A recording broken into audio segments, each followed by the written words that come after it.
On the behalf of over 10,000 petitioners, Yosefu Kalugaba, Abdul Chigongo, Apollo Nyegere, and Batwiremu Elifaz filed a petition against Uganda and Tanzanian government in the East African Court of Justice. They claim to have remained displaced for over 23 years without homes, livelihoods, heritage or property.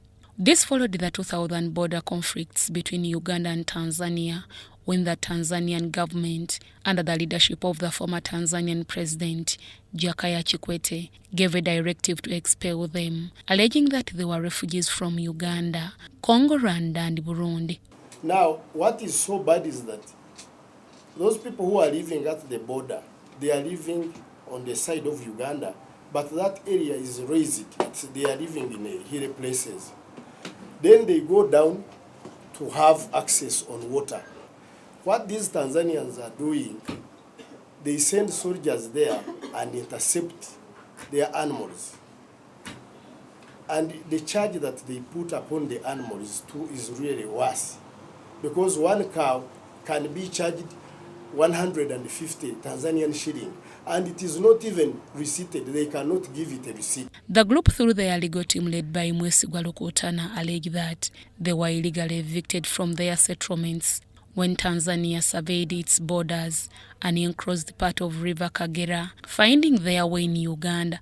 The actions of the two governments contravene the provisions of the treaty for the establishment of the East African Treaty. The two governments neglected to implement the orders of the Sovereign Republic of Uganda and Tanzania through their respective heads of states, compelling both countries to constitute joint verification committees aimed at settling, compensating, and further addressing the rights of the expelled persons. The petitioners stated 15 grounds in court. They seek an order for damages and all mandamus to compel the governments of Uganda to protect and or recompense the expelled persons. So we have been trying to negotiate.